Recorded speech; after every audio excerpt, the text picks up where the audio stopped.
I'm Michelle from 12 by 12 Cardstock Shop, and today I'll be teaching you how to make this personalized name card. Now these are great because they actually fit in a number 10 envelope, one of the longer business envelopes, so they're easy to mail. And as we learn in the software, I'll be teaching you some tools and tips that are handy for Cricut newbies.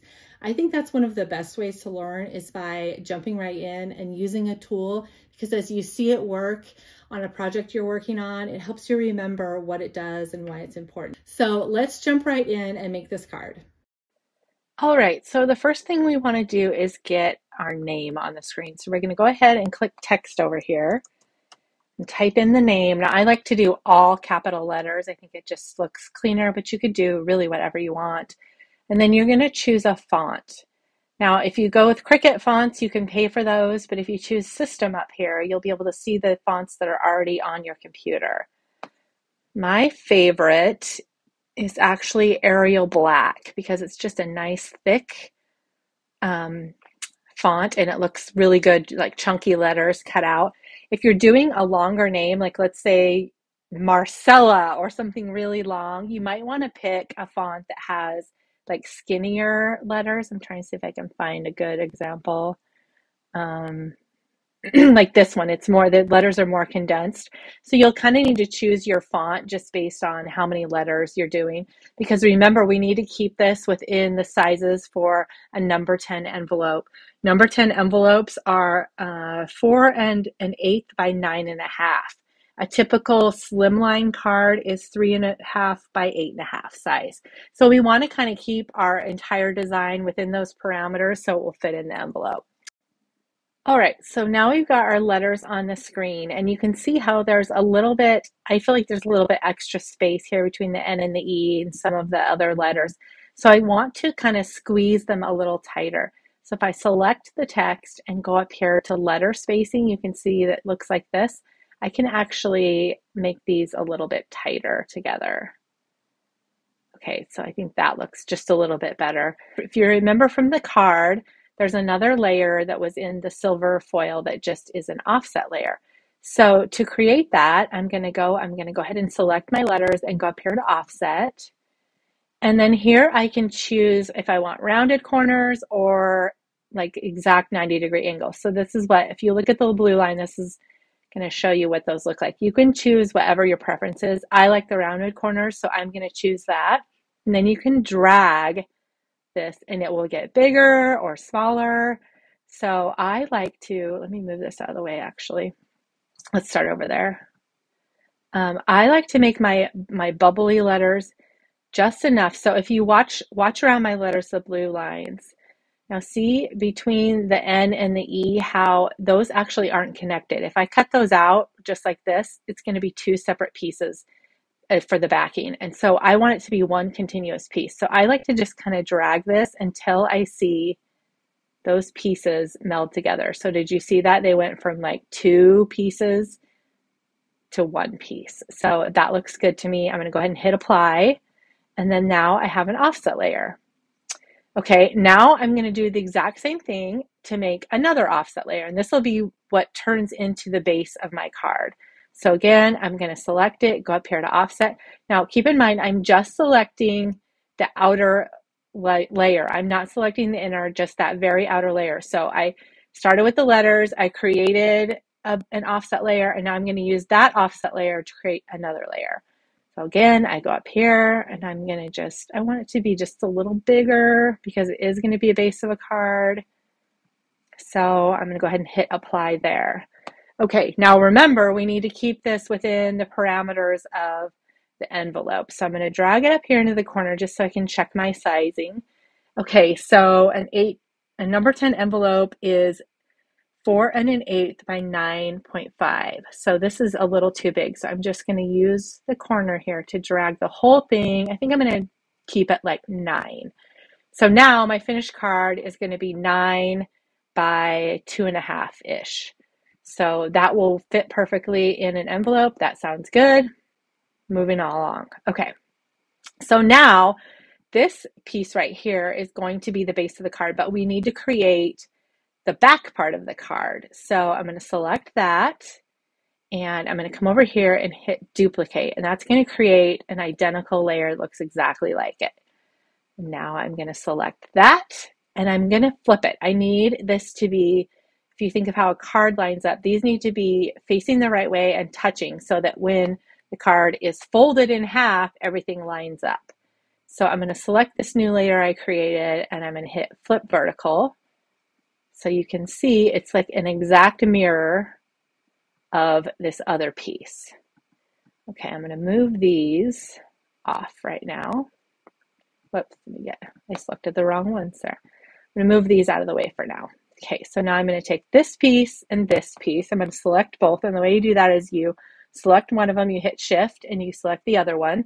And then now my selection includes both of these, and I'm going to align them.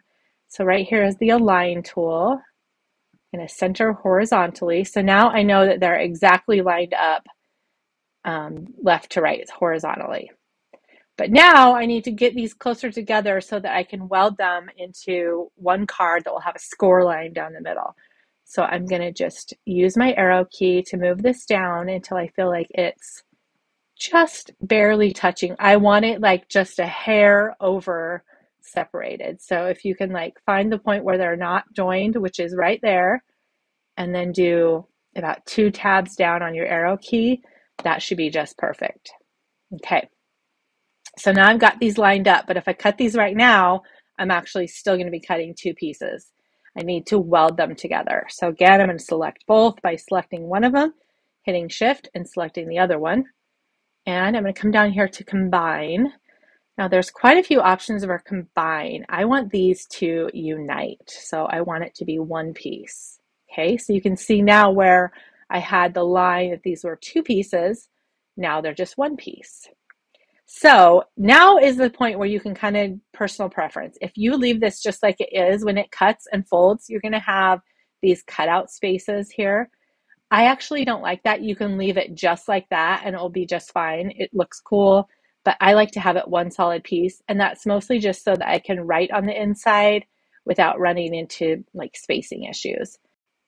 So to get rid of these inside pieces, there's a couple of steps we need to do. So we've already combined this so that it's one piece, and now we're going to go back to combine and we're going to hit merge layers. Now, after I've done that, I can select contour. So you'll notice that you need to do this extra step because the contour option was not there until I merged the layers. So that will help you remember that you need to do this. So I'm going to go ahead and hit contour, and when I do this, it gives me the option of which ones I want to deselect. So if I wanted to keep this one but remove all the others, I can, if you click on them, it shows that you can tell they're kind of like grayed out, the ones I'm choosing not to use. So if I wanted to get rid of all of those but leave this one, I could, or I can choose, I can choose how I want it to appear. Or I can do hide all contours. That's going to take out all the center pieces, which is what I prefer. Okay, so we've got that taken care of. And now you can see I have no cutouts in here in the middle. So we're ready to move on. Now, when this card folds, if you have a scoring tool or perforation tool, now is the time to add your scoring line. I'm going to show you how to do that in just a minute, but you can also just manually score this if you don't have one of those specialty tools. To add the scoring line, I'm going to go up here and I'm going to choose shapes, and then here's the line. This creates a line, and then you can choose the score line or you can do perforation. I like to use the perforation. That's just what I prefer for my score lines. And then I'm going to flip this so it's at a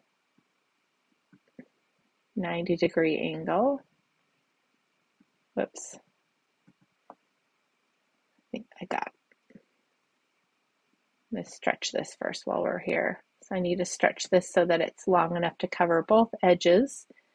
And then I'm going to use, see how as you hover over the corner here, I'm having a hard time catching it for some reason, but it starts to, you can see that the like curvy line. I don't know why I'm having such a hard time catching that, but usually it'll just stick. But okay, I do know that that's 90 degrees. So I like to drag, right here's where I need my score line. I like to drag this so that a line on the mat is lined up with where I want it. So I'm going to look, just check this. Let me move this guy out of the way because I'm not ready for it right now. So you can see right here, the line on the mat is hitting right at that point where I want it to be. And as it comes out the other side, same thing. So that's the perfect spot to place my score line. I want it to be right there, just like that. And it's okay that it extends over the edges a little bit. You can tighten it up if you want. I like to place my score lines like just on the outside of either one so that it scores all the way through and doesn't stop real close to the edge. It'll go all the way through. Okay, so now if I were to hit make it right now, this score line and this card would not be on the same layer. They would try to cut them separately. So I need to actually select all these. Now I can just go around it and select them all. Whoops, I picked up the other stuff. Okay, so I'm going to drag a box around both of these and select them. And then down here, I'm going to hit attach.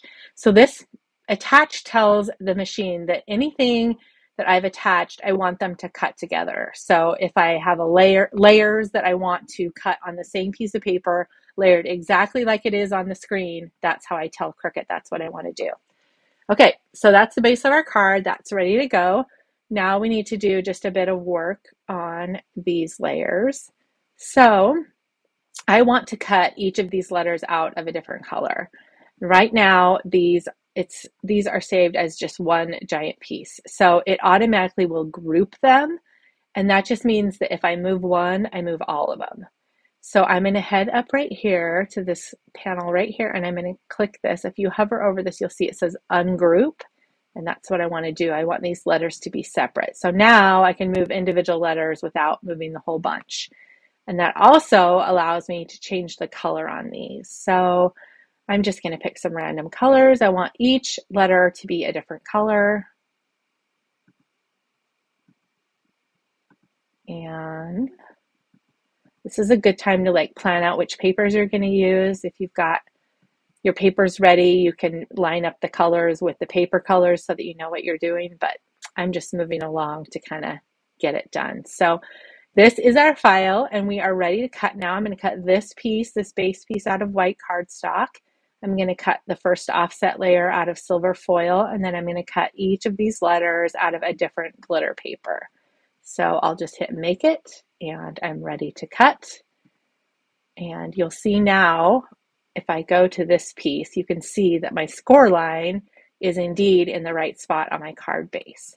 So I'm going to go ahead and get these cut out, and then I'll rejoin you to show you how to make the card. All right, now that we've got everything cut out, we are ready to assemble. So I have used some of the specialty papers from 12 by 12 Cardstock Shop.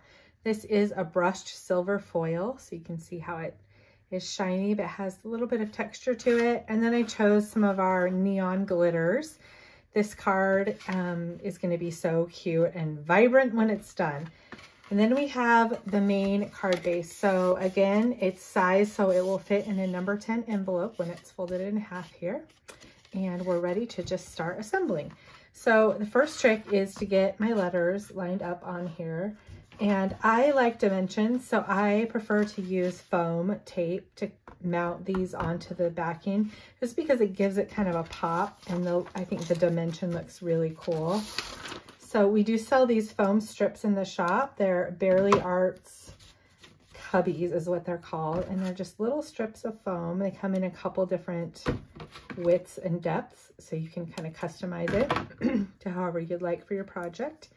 And I'm just gonna like attach them, peel off the backing. I probably need one more little small piece in there. It's nice when you're working with letters like this to try and get as much coverage as you can, just so that you won't, when it's in the envelope, it won't get crushed. You know, if you have foam tape on either edge, sometimes the center will get crushed. So it's nice to be generous with your foam tape. All right, so we're gonna go ahead and mount that. And you can kind of tell where the offset, it's fairly easy to be able to position that. But wherever you have the bottom of your first letter, you want to kind of make sure that all the rest of the letters line up with that bottom letter. Usually the offset will help guide you on that, and it won't be that difficult to figure it out, but it's a good guide after the first one to just kind of follow along what you've done. So I am going to go ahead and get the rest of my letters on here, and then we'll be ready for the next step. All right, so I've got all of my letters attached.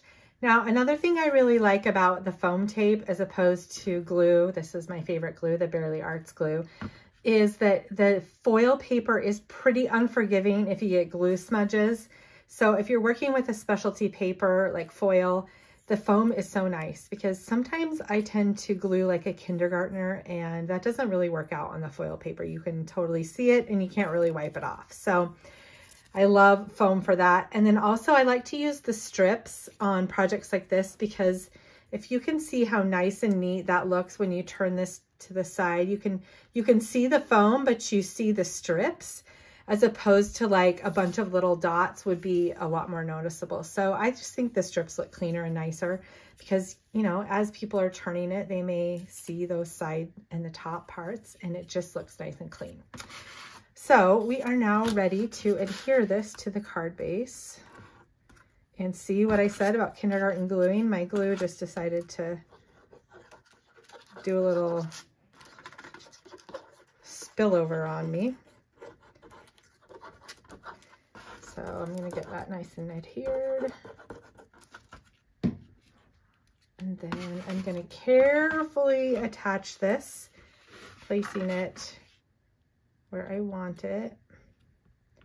Now for this, where I'm using basic cardstock, any glue smudges won't show. And I love the Bearly Arts because you have a second to move it. If you lay it down and it's just not quite right, you can move it. All right, so there is my simple name card. And now I'm going to do just a few little extra touches. So here's the stars that I cut out. Let me score that just a bit more. All right, and let's see, I think I would like to place these just kind of randomly here on the Y. Yeah, I like that. Okay, so I'm gonna put some glue on these and get them adhered down. And you can glue on the glitter paper. It's a fine enough glitter that liquid glue will stick right to it. So you don't have to worry about these falling off. And the Bearly Arts glue really works great for this. Let's get the final one on there.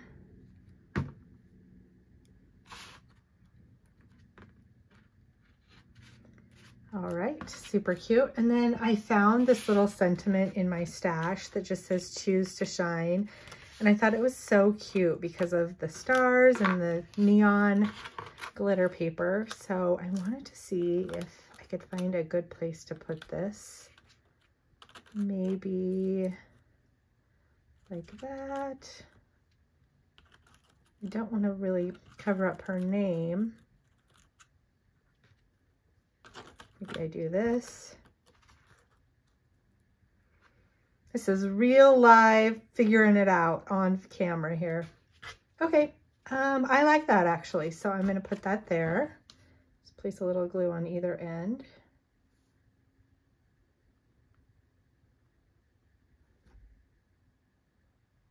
My glue is being weird on me. Okay, so I'm going to put that here. Again, I don't want to cover up a bunch of the letters. I think it'll then be confusing what it says, but you can still read that it says Lainey, has a cute little sentiment and some stars. So it's really as easy as that to make personalized cards. I think these are so fun to send, and who wouldn't love a card with their name on it in bright, shiny glitter paper? They're also fun to do for holidays. So here is another one I did for Easter. Just chose some more pastel colors and added some little eggs to it, and then hoppy on the side. So you can really make these for any occasion, anything, but they're really fun, and especially made even funner by all the cool papers we have at 12 by 12 Cardstock Shop. We hope you'll check us out over at 12 by 12 Cardstock Shop. We have over 2,000 different kinds of cardstock, different sheets and colors of cardstock. We have some of the basics like American Crafts and Basil cardstock. We have, as you've already seen, a bunch of different glitter papers. I think there's over 80 different colors right now. We have foil cardstock, and we have some really cool holographic cardstock, plus a lot more. So if you are in the market for cardstock and want to really up your game when it comes to paper crafting, we hope that you'll check us out. Thanks for joining me today.